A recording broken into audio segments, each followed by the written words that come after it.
Hello everyone, a very good morning to all. So with this video, we're starting with your BSc first year semester 2 syllabus. So in your inorganic chemistry syllabus, we have 4 units, which are chemical bonding 2, chemical bonding 3, P block elements 1 and P block elements 2. In chemical bonding 2, we'll be studying about ionic solids and different types of ionic solids, different types of structures, radius ratio rule, and in chemical bonding 3, we'll be discussing about the energies involved, about the metallic bonding, about the hydrogen bonding, and about the van der Waals forces. And in case of P block elements, we have 2 chapters. In the first part, we have the detailed discussions of group 13 and 14 elements, or all about their physical properties and their chemical properties and the structures of different compounds of group 13 and 14 elements. And in unit 4, the last unit, we have this is also from the P block elements. In this covers the group number 15 to group number 70, except for the noble gases. So here again we have the details of all the elements, their compounds, their oxoacids, their oxides, hydrides, halides, and interhalogen compounds, polyhalides, and many more. So this is all about your syllabus, and regarding the books which you will be referring. So these are the books as per your syllabus. So these are all are foreign author books. These are very good books, like Shiver Atkins is a very good book.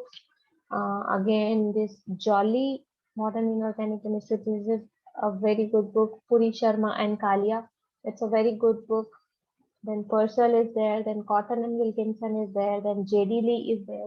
These all are very good books. But in addition to these, the detailed syllabi of your course have been directly covered in 2 books. In addition to these, those are Modern Inorganic Chemistry by Dr. S.P. Johar, and the other one is Inorganic Chemistry by publisher is Pradeep, and that is by Dr. Professor K.K. Bhasin. So these are the 2 books. You can follow any of the books as far as your syllabus is concerned. I think these books are sufficient, but I would definitely recommend you, definitely ask you to at least have a look at these books. These are very good books for competition point of view, for any other exams you want to pursue further. So for the time being, let's get started with our first first unit, that is.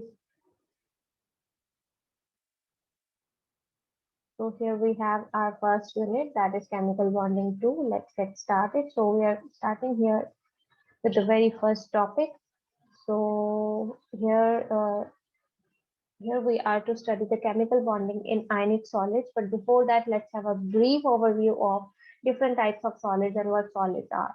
So solids are in case of solids, the constituent particles are closely packed. This we all know from our previous classes, that solids are those where constituent particles are closely packed. Here I have shown that this is a case for solids, this is a case for liquid, and this is a case for gas. Here the particles are closely packed. They are very closely packed. No spaces are seen in between them. Here the particles, interconstant particles, for the case of liquids, there are small spaces we can see in between the particles, and in case of gases, the constant particles are very distant. We can see large spaces in between the particles. So this is how these are here the constant particles are packed in case of solid, liquid, and gases. So in case of solids, these are closely packed as shown here.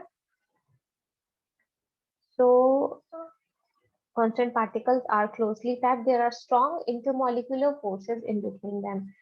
As these are closely packed, the forces between them, forces which hold these particles, or we can say hold these molecules together, these are very strong in case of solids. And the solids are rigid, they have definite shape and definite volume. In general, solids are of two types, amorphous solids and crystalline solids. In case of amorphous solids and crystalline solids, if you want to differentiate between amorphous solids and crystalline solids, so when there is a long range of order is present in the solid, then those are called as crystalline solid. That the arrangement is very similar in the long range. Do the arrangement of molecules, arrangement of constant particles is same. But in case of amorphous solids, this arrangement is not widespread. This arrangement is not similar at all places. This is not uniform. So this is the difference between crystalline solid and amorphous solid. Here also the crystalline solids have been shown here in the here in the lower diagrams, that here atoms vibrate in place in a fixed pattern in case of crystalline solid, and in case of amorphous solids they have different arrangement, they have different shapes. So here the arrangement is not uniform like crystalline solids. So this is the difference between amorphous solids and crystalline solids. So we can say in case of amorphous solids, there is a regular arrangement over a short range, but in case of crystalline solids, there is a regular arrangement over the long range. It should be long range, not short range. This is wrong. It should be long range. So further, based upon the nature of constant particles and forces holding them, solids, or here we are mainly concerned with the crystalline solids, not the amorphous. We are not going into the details for the amorphous solids. So for the crystalline solids, based upon the nature of constituent particles, कैसे constituent particles को मिला के solid बना है, and किस तरह की forces present हैं in between the constant particles, उन पे डिपेंडेंट है. फर्दर क्रिस्टलाइन सॉलिड्स 4 टाइप्स के होते हैं, intermolecular solids, covalent solids, metallic solids and ionic solids. Intermolecular solids के अंदर जो कांस्टेंट पार्टिकल्स हैं वो होते हैं मॉलिक्यूल्स. कोवेलेंट सॉलिड्स के अंदर जो कांस्टेंट पार्टिकल्स होंगे वो होंगे atoms. And in case of metallic solids, the constant particles are positively charged ions and electrons. जितने भी metals के solids होंगे, जैसे कि we say iron, we say copper, इनमें क्या होगा, metallic kernels present होंगे, that is positively charged ions present होंगे, which are surrounded by electrons. So इस तरह होता है metallic solids का arrangement. ये this will be having a look at a short while. And in case of ionic solids के अंदर क्या होता है, पॉजिटिव आयंस और नेगेटिव आयंस प्रेजेंट होते हैं जिनका रेगुलर अरेंजमेंट होता है. तो एग्जांपल्स हैं NaCl, CaF2. We are majorly concerned with the ionic solids as far as this chapter is concerned. But before that, I would like to show here what type of arrangement is there in case of different types of solids. So these are this is the image for metallic solids. Here positively charged metal ions are there which are surrounded by electrons. This is the case for covalent solids, where constant particles are atoms. The examples are diamond and graphite.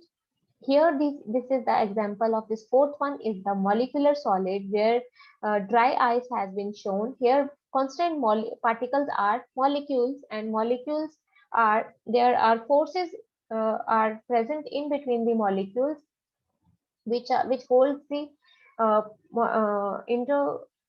constant particles, that is molecules, together and make a solid. So here the dry ice is the example. And in case of ionic solid, this is a picture for ionic solid. Here it is sodium chloride. Here both types of ions, that is sodium ions and chloride ions, are present in a fixed type of pattern.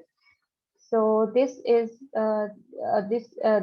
how these solids look and their structures look in case of if we want to differentiate between different types of solids. So we are concerned here with the ionic solids. So ionic solids are having ionic bonding in between the oppositely charged ions. So there is a complete ionic bond बनता कैसे है? There is a complete transfer of electrons, or one or more electrons, from one atom to the other, so that both of them acquire the nearest stable noble gas configuration attain करते हैं जब वो अपने valence electrons को donate या accept करने के बाद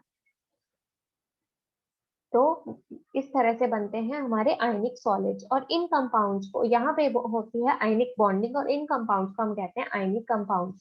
आयनिक बॉन्ड कैसे बनता है? There is a complete transfer of one और more electrons from one atom to the other. Driving force क्या होती है इसके लिए? To acquire nearest noble gas configuration. So ionic solids के अंदर जो एटम लूज करता है electron, the atom which loses the electron is called as cation, and the atom that gains an electron is called as anion. So these cations and anions are oppositely charged entities, and there are electrostatic forces of attraction present in between them, and these electrostatic forces are responsible for them to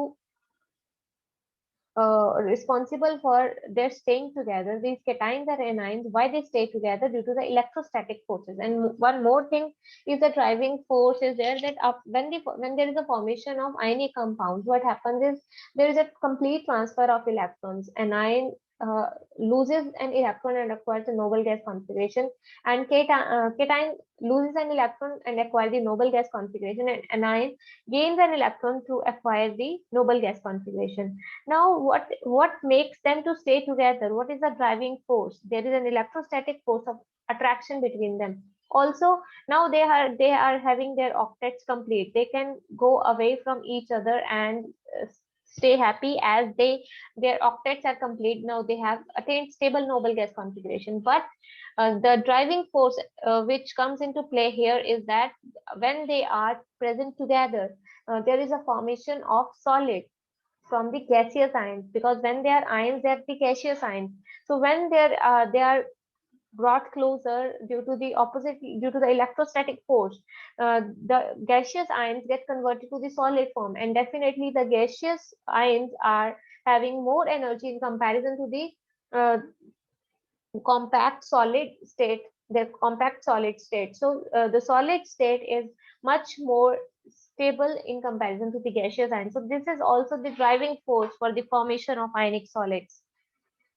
So this is the kind of force which is present in between the oppositely charged ion. Here the magnitude of this force is given by the Q1 multiplication of Q1, Q2, Q1, Q2 are the charges acquired by the oppositely charged ion, and R is the distance in internuclear distance in between the two oppositely charged ions. And here is the square of this R. So force is equal to Q1 multiplied by Q2 divided by R square. This uh, uh, this force expression for this force is called as Coulomb's law, and this is also called as inverse square law, because here the force is directly proportional to the inverse of square of the internuclear distance between the oppositely charged ions. So the electrostatic force of attraction that holds the oppositely charged ions together is known as ionic or electrovalent bond. So actually in case of ionic solid, this is not exactly a bond. This is an electrostatic force of attraction which holds the oppositely charged ions together. Nothing like bond exists between them, because bond is always bond, we can say, when there is a sharing of electrons. The electrons are electron densities present in between, but here there is an electrostatic force of attraction between the after the exchange of ions, after the entity is formed, after the exchange of ions, there is a cation and an anion. There is an electrostatic force of attraction between them, and that force of attraction is given the name of an ionic or electrovalent bond. So such bonding is exhibited by elements that readily form ion. What kind of elements form ionic compounds? So the ionic compounds are given by ionic solids are given by the elements which are very keen, which have high tendency to get converted to ions after gain or loss of electrons. So for the in the periodic table, group 1 and group 2 elements form very readily form cations. They are alkali metals, and the alkaline earth metals form cations. And group 16 and group 17 elements, which are the chalcogenides and the halogens, they readily form anions. Here it should be anion. This is a mistake here. It should be A9. So, and nitrogen also from group 15 form A9. So such compounds are called as ionic crystal, where arrangement is such that repulsions are minimum and attraction is maximum. Now we'll be discussing the general characteristics of ionic solids. So in general, ionic solids, we have already discussed that these are crystalline in nature, because we discussed the ionic solids under the crystalline solid category. So these ionic solids are crystalline in nature. These have been proved by the different spectroscopic studies. We have confirmed this thing from the X-ray studies, that ionic solids do not contain molecule, but ions are arranged in regular fashion. Here, the regular arrangement of ions is present, not the we can say the constituent particles are ions here, not the molecules or kernels. So each ion is surrounded by fixed number of oppositely charged ions. This is how these crystalline ionic solids are arranged, that each ion, say we have a crystalline structure for NaCl, sodium chloride. It has a crystalline structure where sodium ions are surrounded by 6 chloride ions, and each chloride ion is surrounded by 6 sodium ions in its structure. When we will have the detailed discussion for the structure of sodium chloride, but here just I'm discussing the coordination number. Coordination number is the nearest number of oppositely charged ions which are surrounding a given ion. So each ion is surrounded by fixed number of oppositely charged ions, और उस fixed number of oppositely charged ion को एक नाम दिया गया है, that is called as coordination number. Second property है ionic solids की, that these are very hard. They are hard in nature. They are hard to they're hard. So ionic solids are hard because of their strong electrostatic interactions between the oppositely charged ions.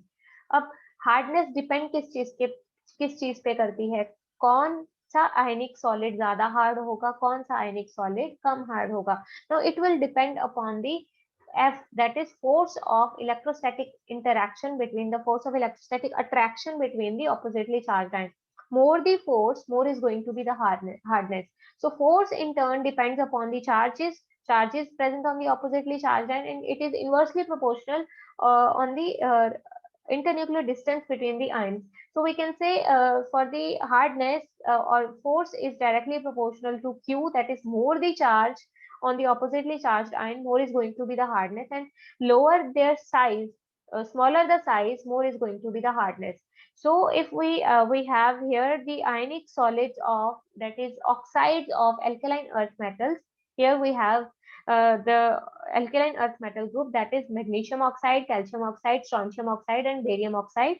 So as we move down the group, size is increasing. The charge present on both the oppositely charged ions is fixed, that is +2 and -2 for oxide and +2 for the metal. Here magnesium, calcium, strontium, and barium all are present in +2 oxidation state. So charges upon them is fixed, and as we are moving down, size is increasing. The contribution of charge upon the trend of hardness is nothing, because charge is fixed, and R is increasing as we move down the group. If R is increasing, that means internuclear distance is increasing. If internuclear distance is increasing, that means hardness is going to decrease as we move down the group for alkaline earth metals. Next property is the melting points and boiling points. In general, the ionic solids have high melting and high boiling points. This again is due to strong electrostatic interactions between the oppositely charged ions. And due to these strong electrostatic interaction, large amount of energy is required to overcome the attractive forces. So to break the crystal, we need to overcome the electrostatic forces of attraction. So when we heat, that means for melting, we need to convert a solid into a liquid. So for converting the solid into a liquid, what we need to do, we need to loosen the crystal structure. We need to loosen the constant particles. Now the constant particles are having electrostatic forces of interaction between them. They are having electrostatic attraction between them. So more of heating is required, more of temperature is required. So that is why melting points are high. Again, for the boiling points, we need to convert liquid into a gas. That is, so for that we need to more and more heat is required to loosen the further the structure. So that is why they are having high melting points and high boiling points. So again, the melting points and boiling points also depend upon the F value. More is going to be the F, more is going to be the melting point and the boiling point. Force of attraction further depends upon the Q. More the charge, more is going to be the boiling point and melting point, and lower the internuclear distance, more is going to be the melting point and boiling point. Next property is the brittleness. Now, ionic solids are generally very brittle and they are very easily broken when stress is applied. Now, why this happens? Why they are brittle? Brittleness is due to the here I have shown the property of brittleness. They are having brittleness because they are having oppositely charged ions closely packed. Now we see here we have oppositely charged ions closely packed, that is plus minus plus minus plus minus. These are the plus minus represent the cation and anion. Cation is having positive charge and anion is having negative charge. Now when we apply stress, say we are applying stress here. Now, here we are applying stress. What will happen? The layer is going to move a bit towards the right hand side. So actually, this is the ionic crystal. Here the charges are plus minus plus minus, and after applying the stress, this is shown after applying the stress. So here we are applying the stress. This is shown by this arrow. We are applying the stress on this layer. What will happen? This layer will move as shown here. Here plus minus are minus plus plus minus minus plus are shown, but here when the upper layer is moving towards the left hand side, like it has shifted one step towards this direction. So what will happen? Now the similar charges come closer, that is minus anion is has come near to the anion, cation has come near to the cation.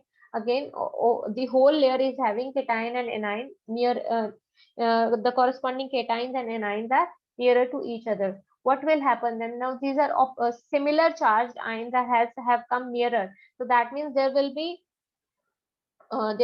a force of repulsion between the same charged moieties. So these will have a repulsion force, and due to this repulsion, the crystal structure breaks. So this is why brittleness is there. When we apply stress, what will happen is there is a movement in layers, and this movement, due to this movement, the like charges come closer and together. So leading to the extreme repulsion between the same charged ions, that is cations and the anions, and thus the crystal will break down. So thus this will lead to the breakdown of the crystal. So that is why the ionic solids are brittle in nature. Next property is conductance. Now the ionic solids do not conduct electricity at room temperature. At room temperature, what happens is there are in despite the fact that they are having charged species, they are made up of charged species, that is oppositely charged, and they do not conduct electricity. Now why they do not conduct electricity? This is because at room temperature they are solid. The oppositely charged ions are very tightly packed. Whenever we need conductance, then for conductance we need the movement of charge. In the closely packed structure, the extremely tightly packed structure, the movement of charged particles is not possible. So what happens is when they come in solution form, there is a movement of oppositely charged ion when they are in solution or molten state. When the movement of charged species, that is cations and anions, is feasible. So now in solution form or the molten form, these ionic solids conduct electricity because now the movement of oppositely charged ions is possible. Next, we have these ionic solids undergo ionic reactions. The ionic reactions takes place in solution form and not in solid form, because in solid form, again, these are tightly packed, they won't react with each other. But in case of solution form, what will happen? They are free to move, so they will interact with other oppositely charged ions and they form new compounds out of the existing ones.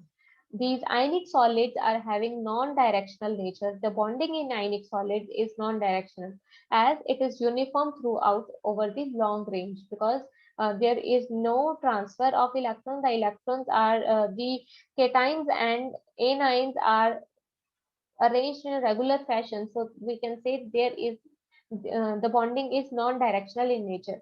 Next property is solubility. These ionic solids are soluble in polar solvents. By polar solvent means the solvents which are having high dielectric constant. Now the what is dielectric constant? Dielectric constant is a property of a solvent.